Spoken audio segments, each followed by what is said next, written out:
بسم اللہ الرحمن الرحیم الصلاۃ والسلام علی سیدی یا رسول اللہ وعلی آلہ و اصحابہ سیدی یا حبیب اللہ الصلاۃ والسلام علی سیدی یا نور اللہ وعلی آلہ و اصحابہ سیدی مرشدی یا رحمت للعالمین۔ بسم اللہ الرحمن الرحیم۔ بروایت سہل بن سعد سعدی فرماتے ہیں شخص حضور رسول کریم صلی اللہ علیہ وسلم کے پاس سے گزرا تو حضور رسول کریم صلی اللہ علیہ وسلم نے اپنے قریب بیٹھے ہوئے ایک آدمی سے پوچھا، اس شخص کے بارے میں تیری کیا رائے ہے؟ وہ شخص یہ معزز لوگوں میں سے ہے اور باخدا یہ اس لائق ہے کہ اگر کسی کی سفارش کرے تو قبول کی جائے۔ حضور رسول کریم صلی اللہ علیہ وسلم یہ سن کر خاموش رہے، پھر ایک اور شخص وہاں سے گزرا۔ حضور رسول کریم صلی اللہ علیہ وسلم تمہاری اس شخص کے بارے میں کیا رائے ہے؟ وہ شخص، یا رسول اللہ یہ غریب فقراء و مسلمین میں سے ہے اور یہ ایسا ہے کہ اگر کہیں پیغام نتاب بھیجے تو قبول نہ کیا جائے، سفارش کرے تو کوئی شنوا نہ ہو اور اگر گفتگو کرے تو کوئی کان نہ دھرے۔ حضور رسول کریم یہ نہ صرف یہ کہ اس سے پہلے شخص سے بہتر ہے بلکہ اس جیسے لوگوں سے بھی سے بھری ہوئی دنیا سے بہتر ہے۔ بروایت ابو موسیٰ اشعری ارشاد رسول صلی اللہ علیہ وسلم ہے کہ اچھے ہمنشین کی مثال مشت رکھنے والے کی طرح ہے اور برے ہم نشین کی مثال بھٹی جلانے والے کی طرح ہے۔ مشت والا خود تجھے اس سے دے گا یا تو خود اس سے خریدے گا ورنہ خوشبو ہی سے فائدہ اٹھائے گا، اور بھٹی والا یا تیرے کپڑے جلا دے گا یا بدبو سے پریشان کر دے گا۔ بروایت حضرت معاذ بن جبل، میں نے رسول اللہ صلی اللہ علیہ وسلم کو فرماتے سنا کہ اللہ تعالیٰ عز و جل ارشاد فرماتا ہے، جو لوگ میرے لیے باہم محبت کرتے ہیں ان کے لیے قیامت میں نور کے قبر ہوں گے اور ان کے درجے پر انبیاء و شہداء ہی رشک کریں گے۔ باہوالا موتا امام مالک متاشفتہ القلوب از امام غزالی۔ بروایت حضرت امام ترمذی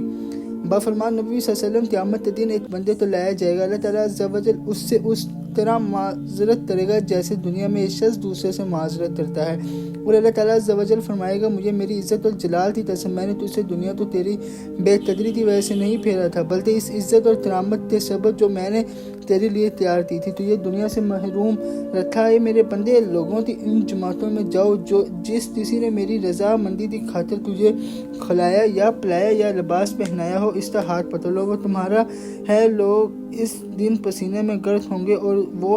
صفوں کو چیرتا ہوا ان کو تلاش کرتے جنت میں لے جائے گا۔ بروایت حضرت ابو ہریرہ، نبی کریم صلی اللہ علیہ وسلم نے فرمایا کہ 7 اشخاص ایسے ہیں جنہیں اللہ تعالیٰ عز و جل اس روز اپنے سائے میں جگہ عنایت فرمائے گا جس روز اس سے سوا کوئی سایہ نہ ہوگا۔ عادل بادشاہ، وہ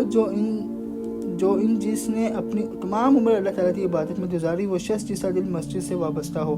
وہ شخص جو اللہ تعالیٰ کے لیے آپس میں محبت رکھتے ہوں، اللہ تعالیٰ ہی کے لیے ملے اور اللہ کے لیے جدا ہوں، وہ شخص جس سے کوئی منصب و جمال والی عورت بلائے تو وہ یہ کہہ دے میں اللہ تعالیٰ سے ڈرتا ہوں، وہ شخص جو خیرات کرتے اس طرح چھپائے تھے اس سے دائیں ہاتھ کی نیکی کو بایاں ہاتھ بھی نہ جانے، جو اللہ تعالیٰ عز و جل تو تنہائی میں یاد کرے تو اس کی آنکھیں اشک بار ہو جائیں گی۔ بروایت حضرت انس بن مالک، میری امت کے 40 ابدال ہیں، ان میں سے 22 شام میں، 18 رات میں، جب ان میں سے کوئی وفات پا جاتا ہے تو اللہ تعالیٰ عز و جل اسی جگہ دوسروں کو قائم مقام کر دیتا ہے، جب قیامت قریب آئے گی تو سب اٹھا لیے جائیں گے۔ بروایت سیدنا ابن مسعود ارشاد رسول اللہ صلی اللہ علیہ وسلم ہے کہ اللہ تعالیٰ عز و جل کے 300 بندے روئے زمین پر ایسے ہیں کہ ان کے دل آدم علیہ السلام کے دل کی طرح ہیں، اور 40 ایسے اشخاص ہیں ان کے دل ابراہیم کے طلب کے مثل ہیں، اور 5 ایسے ہیں ان کے دل جبرائیل کی طرح ہیں، اور 3 ایسے ہیں کہ ان کے دل میکائیل کے دل کی طرح ہیں، اور ایک مرد خدا ان میں ایسا ہے جس کا دل اسرافیل کے دل جیسا ہے۔ جب ان میں سے کوئی وفات پا جاتا ہے تو اللہ تعالیٰ عز و جل اس کی جگہ 3 میں سے ایک کو مقرر فرماتا ہے، اور اگر 3 میں سے کوئی وفات پا جاتا ہے تو اللہ تعالیٰ عز و جل اسی جگہ 5 میں سے ایک کو مقرر فرماتا ہے، اگر 5 میں سے کوئی وفات پاتا ہے تو اللہ تعالیٰ عز و جل اسی جگہ 7 میں سے ایک کو مقرر فرماتا ہے،